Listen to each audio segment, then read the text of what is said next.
Congregation, settle in your seats. The Reverend Frontalot is on the mic and about to speak. I'm about to freak you out, make you shiver in the pew while I'm delivering to you my sermon and divinity ensues. Brought by the one true God, it's a fact. Anybody else who ever had a God, their God's whack. We ain't gotta worry about him, we picked the right horse. You're in the right house of worship, of course. And forces are gathering out in the world to diminish our faith in ways radical and thorough, to discourage us from loving anything that's immaterial, to tempt our children with ever fruitier cereal, and worse of all, to call us idiots while they do it. My congregation, listen, I'm about to walk you through it. We're gonna take the nation back from the heathens that's within it. We're gonna get the most egregious of the atheists in prison, cause a schism while we're at it, but emerge on top. And once we purified our ranks, we won't stop. We'll purify your minds of what's illegitimately thought. It's not to be a battle indiscriminately fought, but an orchestrated effort. Now I'm gonna need you to commit. Might take a couple generations for this deviltry to quit. Start with the kids, in fact they get distracted from the Lord. So I'd like you to write a couple letters to your school board.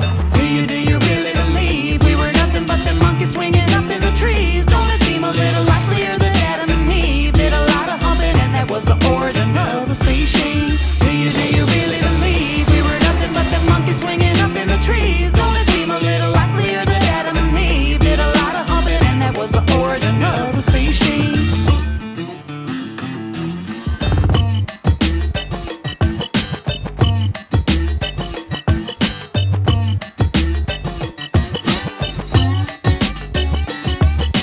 What has this so-called science ever done for us? But trumpeted that when ashes go to ashes and dust to dust, despite the fuss of living, energy gets conserved, denying the weight of the soul of a man. This is ill-deserved. This is still the curse of Copernicus that we suffer. Secular thought ought not to overflow its buffer and run roughshod through the minds of you, the population. Heretics such as Dawkins and Sagan overstep their station to say that what we see and what we believe should be confluent. Look to your reverend to end apostasy. It's what I'm doing. Look to your holy book to light the way. That is its purpose. Open it up and you'll find Eden before you even scratch the surface. Sure, this should be mirrored in the textbooks verbatim, but I'm not in a position yet to issue ultimatums. So I lay down my scheme. We'll make it seem as though creation isn't anything we'd like to interject to education. We'll wrangle up the language, science, data, theorem, the irreducible complexity of the ears we use to hear them, gnashing teeth and wailing from Kansas to PA. Yes, my flock, I talk of futures not imminent but underway.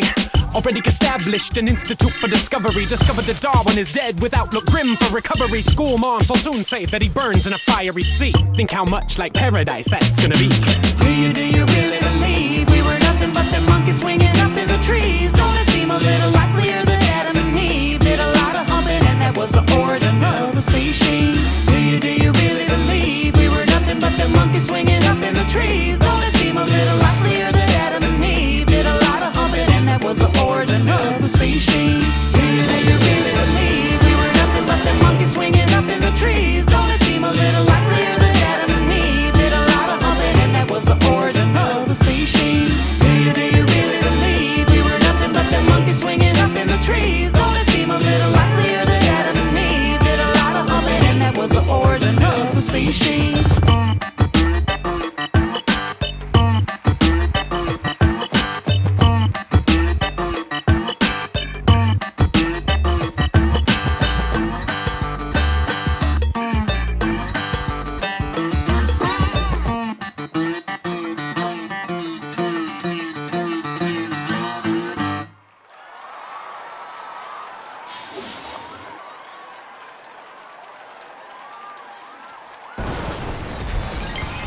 Full combo.